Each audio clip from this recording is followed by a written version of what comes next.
Currently, there are approximately 20 billion animals inhabiting our world. If everything were ideal, we would have 5 billion more animals on Earth. But many species have gone extinct, and around 44,000 species are currently in danger. The largest, most recent mass extinction event in history occurred during the dinosaur era, leading to the eradication of 75% of species on Earth. The toolache wallaby is a long-lost relative of today's kangaroo, but they had a hidden superpower, night vision. That's why they were mostly active at night. They were 3 feet tall and fed on grass, fruit leaves, and other plants. Wallabies lived in grassy areas near swamps and other water bodies, but not for long. By the 19th century, their numbers had gone down, bringing them to the edge of extinction. Only 14 wallabies had been left in the wild by 1920. A rescue mission was launched. They tried to capture the last 14 animals to protect them. But the situation got out of control and 10 wallabies lost their lives. The 4 remaining ones were transferred to a special facility, and in 1935, the last animal passed away. Only one picture of the toolache wallaby is left now. There were reports of the animal's sightings after that, but no proof was shown, and the creature was officially declared extinct in the 70s. Short-faced bears were a unique species that lived in North America, particularly Alaska. It was a massive bear, weighing around 1,500 pounds. When standing on its hind legs, it was around 12 feet tall, a whole foot taller than today's biggest beast in this family, the polar bear. This animal was different from today's bears because almost all of them are omnivores, except for polar bears. But this monster was solely carnivorous, which was the reason for their extinction. During the end of the Ice Age, many herbivores were gone, and those bears did not have enough food to survive.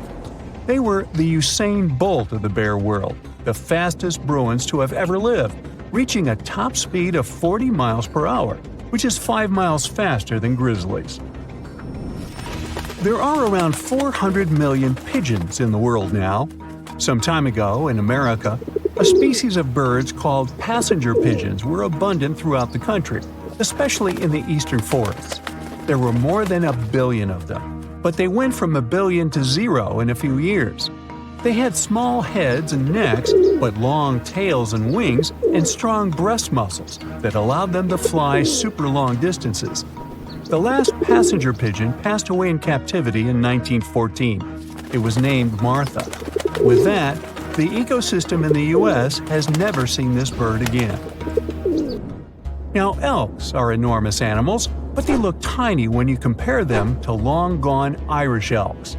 That elk was around 7 feet tall at the shoulder with a humongous antler of 12 feet. Today, elk are only 4.5 feet tall at the shoulder and have around 4-foot-long antlers. Despite its name, this elk was found all over the world, from Asia to Europe. It got its name because, in Ireland near Dublin, researchers found a perfectly preserved specimen. Since then, it's been called the Irish elk. The last one passed away in Ireland.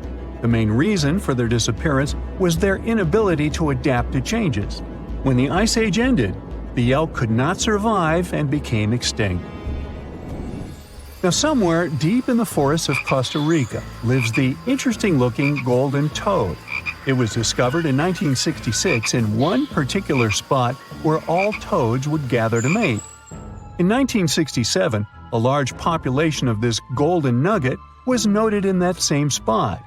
But the following year, only 10 to 11 toads were seen, and the year after that, in 1968, only one lonely male toad showed up at the spot.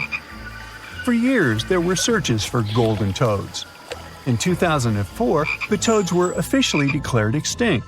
Humans were not responsible this time. The drought in the area in the 80s had a significant impact on the toads. Still, the last straw was the arrival of a new fungal species that caused the animal's skin to thicken, eventually leading to the toad passing away. This chytrid fungus is responsible for the extinction of more than 90 frog and amphibian species, becoming one of the biggest threats to their lives. Now, Canada is a very cold country, no surprise there, and nobody would expect tropical birds like parrots to live there. However, there was a parrot species that lived in America and some parts of Canada. I'm talking about the Carolina parakeet. Those were truly beautiful birds with orange-yellowish heads and green bodies. Their favorite rest spots were big trees alongside rivers. This parrot's favorite food was cocklebur seeds, which are poisonous to us, but the bird had no problem eating them. Also, they used the dangerous cockleburs as a defense mechanism. After they ingested loads of them, their meat became poisonous, and predators do not enjoy eating toxic birds. Carolina parakeets were abundant, there were millions of them. But since the Ice Age, their numbers had been gradually going down because of natural reasons, mainly temperature. By 1935, no such parakeets were left in the wild.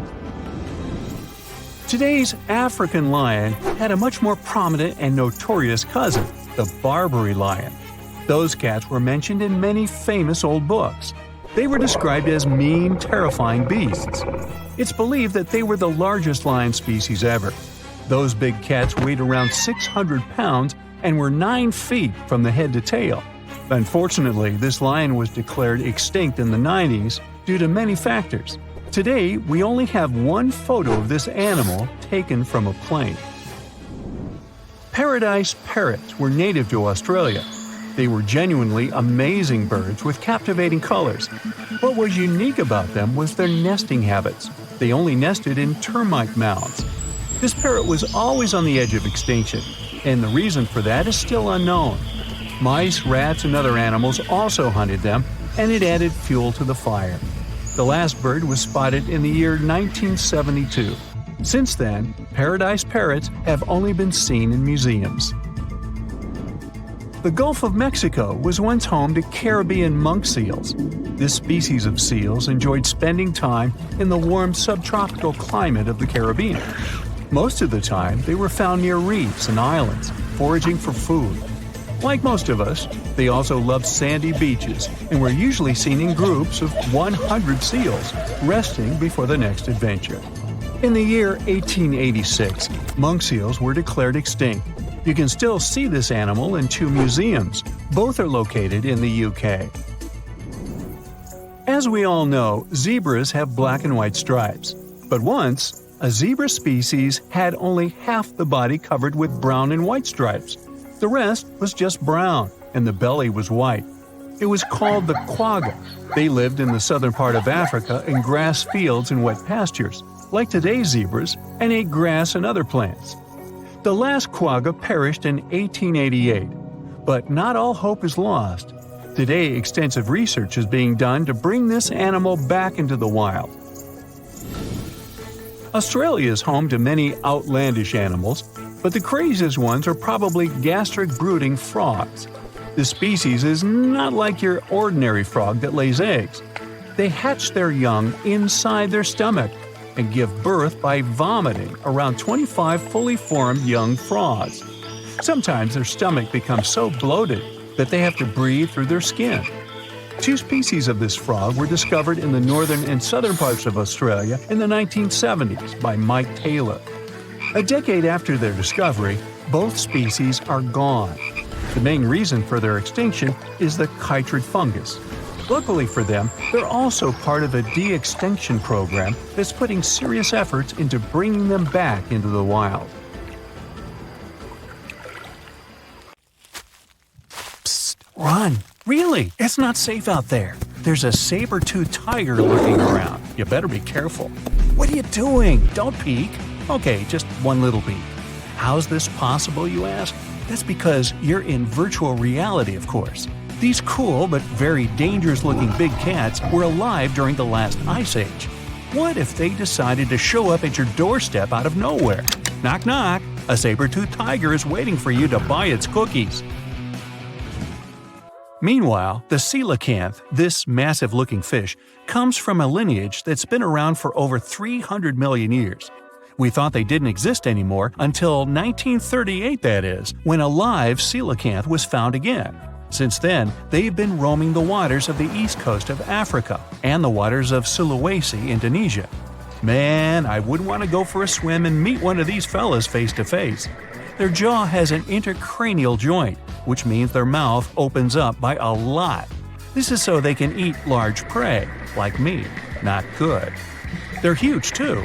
Imagine a fish that's as long as you're tall and weighing as much as an average human. The takahe, a flightless bird, was thought to be gone in the year 1898. They're very cute, small and multicolored, usually not taller than your knee. But picture this. You're out for a hike in the Murchison Mountains. Looking around, you spot the bird you thought was extinct. But there they are, as happy as ever, surviving and chilling. Whole colonies of takahes was indeed found just 50 years after they were pronounced extinct. Good job, tiny little birds. A singing dog. Ever heard of those? Riley does sing sometimes when he's bored or hungry, but these are real performers. New Guinea singing dogs.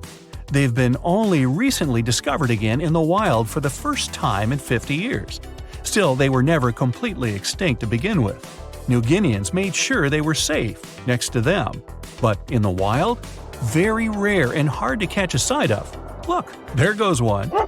The New Guinea singing dogs are called so because of their famous high-pitched singing. They sometimes sing together too. A dog choir of sorts, where they all howl together. I bet they sing better than I do in the shower.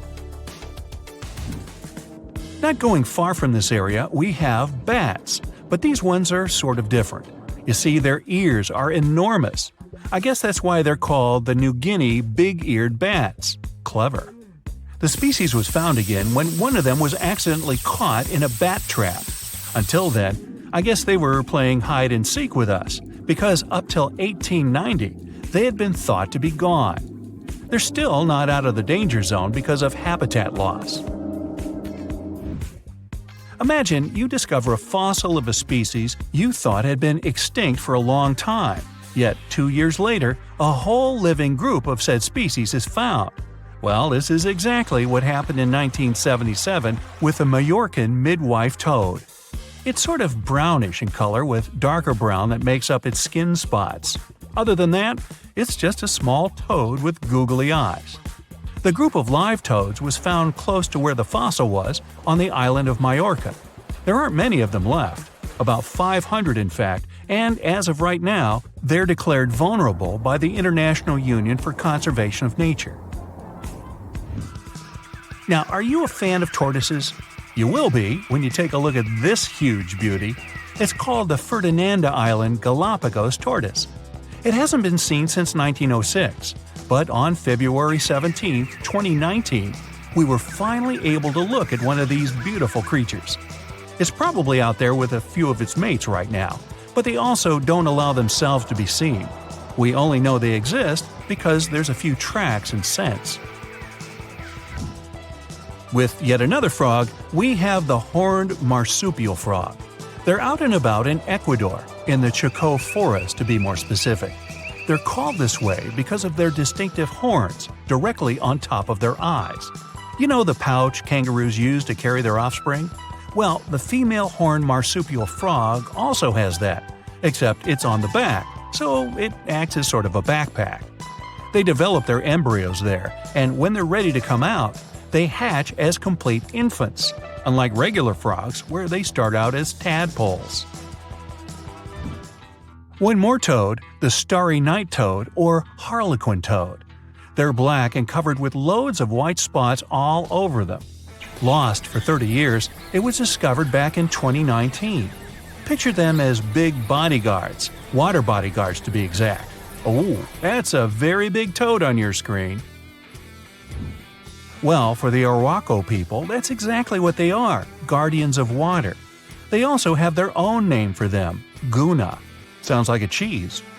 When scientists found them yet again, they came across 30 of these little creatures, but initially, they were expecting only one. Well, what a nice surprise.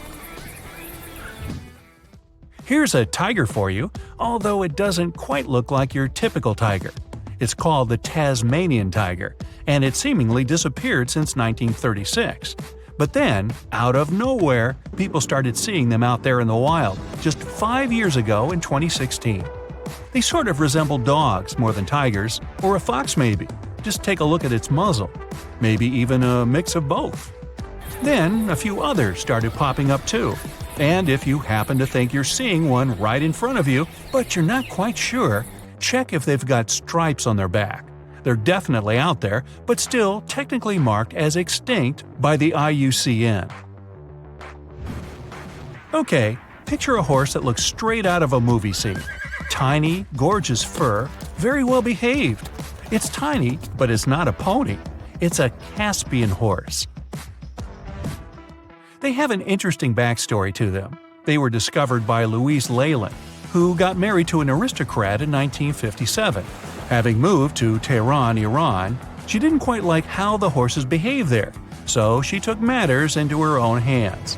She took a few people with her, and off they went to the Caspian Sea mountain. And in there, they found 3 of these beautiful tiny little horses. Well, that's how the story goes. Coming up next, a possum that was found in an unexpected place. Guess where? You have 3 options to pick from: hiding in a ski resort, in the Australian outback, or in someone's apartment in the bathroom. Which one do you choose? You have 3 seconds. The right answer is a ski resort. Yes, this possum is called the mountain pygmy possum, and it's originating from Australia. So far, there are 3 different living populations of this tiny possum, but it was believed to be extinct until just 1966. There are fewer than 100 of them, so the IUCN has marked them as critically endangered. Also from Australia is the night parrot, an absolute delight to birdwatchers.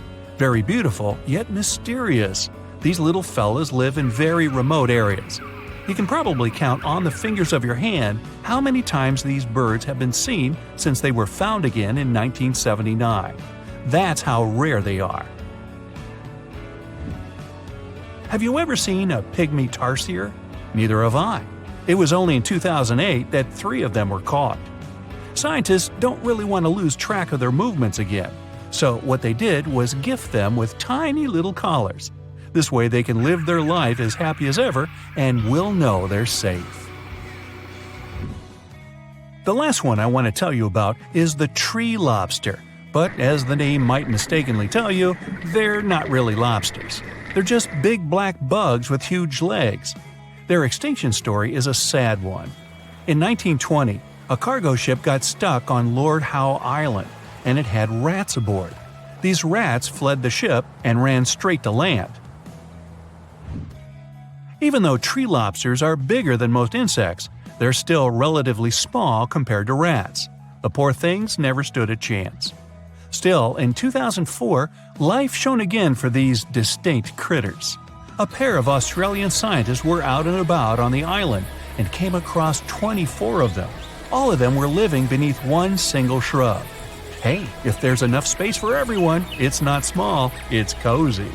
Bottom line, it's better to be distinct than extinct. Don't you agree? Every species on Earth, you, me, and that nasty neighbor of yours, is destined to go extinct someday. Just like what happened to the woolly mammoths and saber-toothed tigers. Stats aren't bright. Scientists say that 99% of all animals that ever lived are now extinct. Hey, what's that look on your face? Going extinct is not the end of the story. Now listen up. Mammoths might make the greatest comeback ever and even be the key to saving humanity. Nope, they won't give away free money so that we don't have to work anymore, but they can sorta help the weather situation on our planet.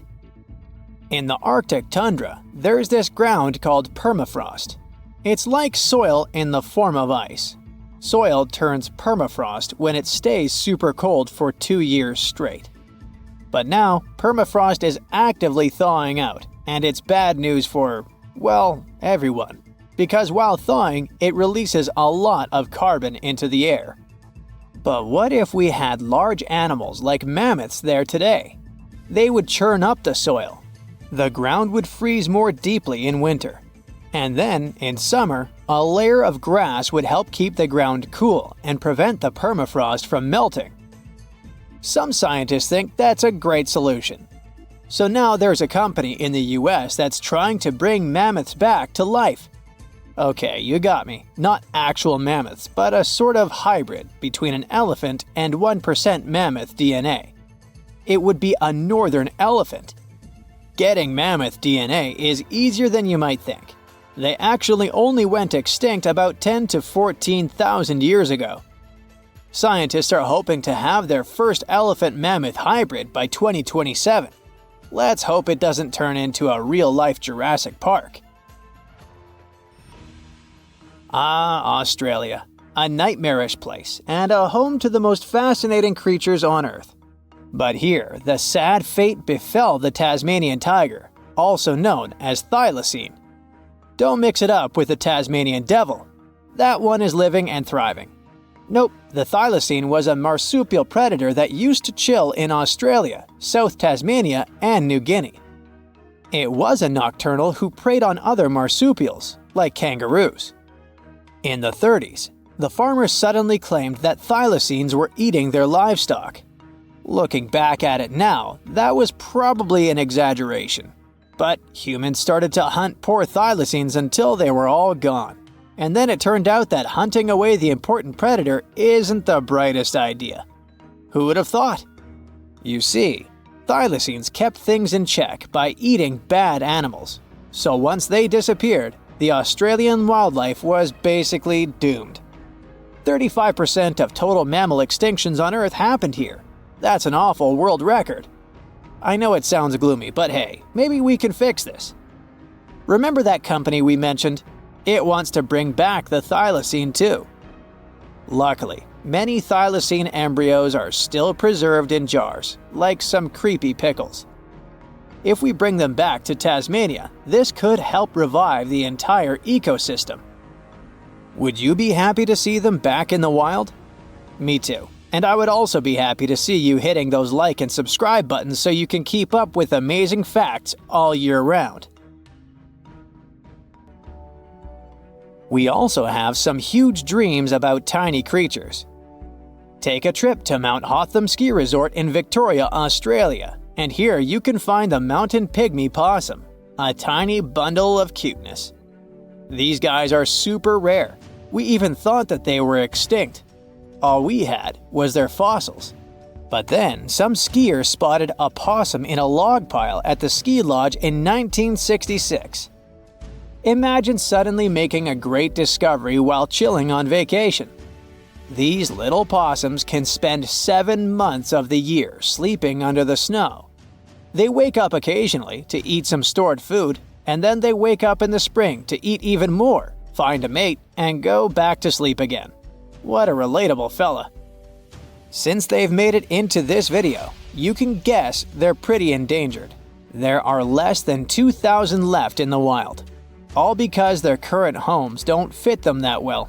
But hooray, we can help them too. You see, their ancestors lived in lowland forests about 20 million years ago. So maybe mountain possums could live better if we moved them there? Of course, we can't just take them to the woods and expect them to survive. Instead, scientists want to slowly release possums into the forest and check up on how they get on with it. Let's hope these cute creatures will adapt to woodland life. The southern gastric-brooding frog, also called the platypus frog, was quite a unique creature. It was discovered in 1972 in Queensland, Australia. Back then, this fella shocked the scientists with its super weird birthing practices. Check this out. The mother frog swallows her eggs, turning her stomach into the womb. Then she doesn't eat at all for 6 weeks straight. I could never. Meanwhile, the tadpoles hatch in her stomach, start to grow, and eventually get so big that the mom literally has to breathe through her skin. And then she literally spews out her offspring left and right. Bleh. But this insane process is a great evolutionary achievement, which is why it drew everyone's attention. But the wonder didn't last long. By the mid-80s, all known species of these frogs vanished from their natural habitats. Why? We have no idea. There are many theories, but almost no evidence to back them up. In any case, over the years, these guys officially became extinct. But it all changed in 2013. Scientists started a groundbreaking project named the Lazarus Project. Now they want to resurrect these frogs to learn cool cloning techniques from them. Are you guys ready to copy their genetic preservation method? Yeah, me neither. But let's dive deeper. Literally go in the water. Meet the Coelacanth. This creature lived in the oceans back when the dinosaurs roamed our planet, and didn't even notice the asteroids. These guys are the Methuselahs of the sea. They can live up to 100 years, and they don't even start thinking about leaving offspring until they're around 55. At least they've got plenty of time to live for themselves. We actually thought this creature had gone extinct about 65 million years ago. But then, the first Latimeria specimen was discovered off the coast of South Africa in 1938. Now they're known as living fossils. And these fish are enormous. They weigh around 200 pounds. They're also super stylish, with those lobe-fished paddles that make them look like disco balls. Oh, and they're great aerialists. Thanks to those versatile fins, they can even do headstands and swim belly up. The Coelacanth is also a bit of a homebody. It's not very energetic and likes to live in underwater caves during the day, only coming out at night to snack on smaller fish and squid. Another animal who's literally me. Now we're trying our best to preserve this species, and I won't be surprised if it outlives us all. And finally, let's talk about the largest and most awkwardly looking flightless bird from New Zealand, the South Island takahe. The tale of the takahe started way back in the Middle Ages. Humans accidentally hunted them all away, and by the late 19th century, it seemed there were none of them left. But then, they were rediscovered in New Zealand in 1948. Poor guys did all they could to hide from us in the mountains, but we still got them. But it's different now. Since then, we've been trying our best to save them from extinction. There's a takahe recovery program going on, and it shows great results. They managed to greatly boost the number of birds in the wild. As of 2023, the takahe population has grown to around 500 birds. They're now considered nationally vulnerable, not nationally critical. It's a little progress, but progress nonetheless.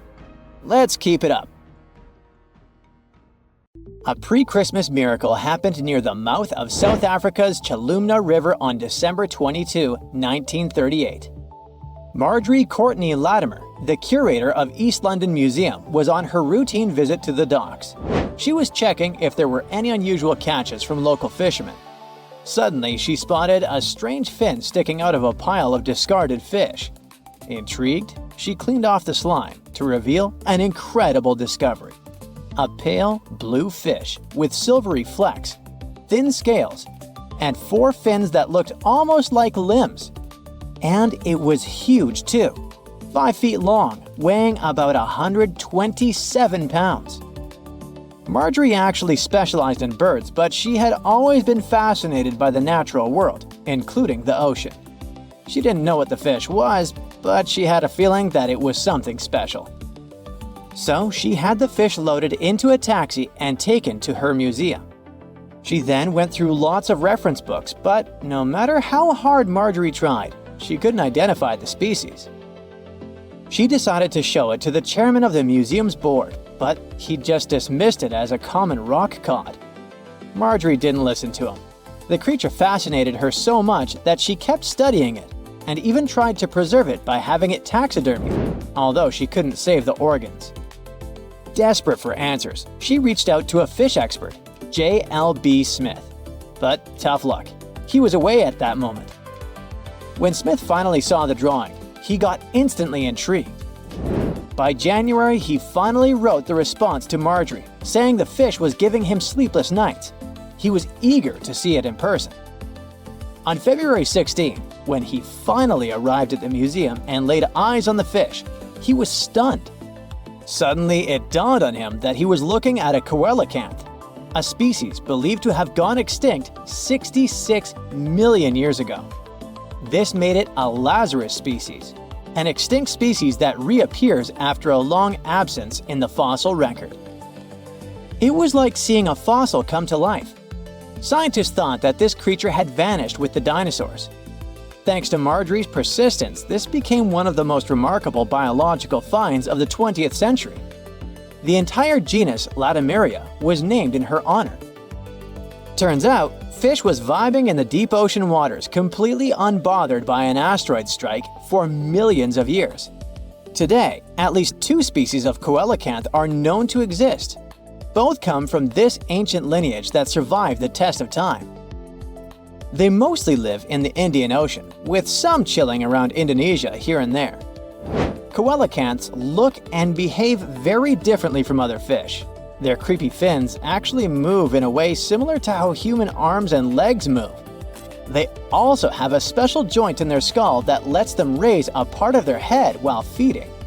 That's because they're related to tetrapods, those guys that were the first to step out of the waters to the land. Michael Smith is a British naturalist. On July 2018, he was exploring the remote Wandiwoi mountain range in Papua, Indonesia.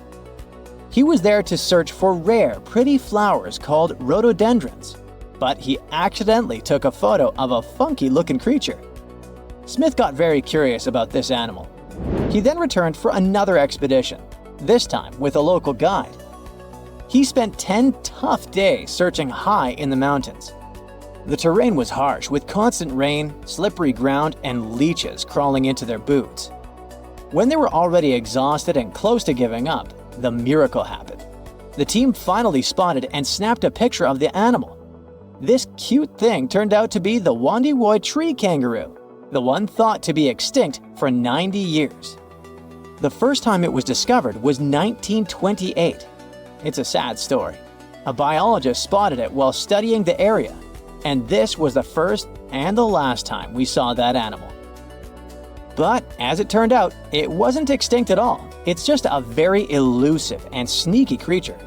This marsupial lives in small, isolated, steep and misty forests. Very few people venture there, all because of the reasons we mentioned: the rugged terrain, dense bamboo thickets, lack of water. Even the local hunters had never seen one. They're super cute with their round face, reddish fur, and appearance that looks like a mix of a monkey and a bear. It's a weird type of kangaroo that jumps on the trees, not the land.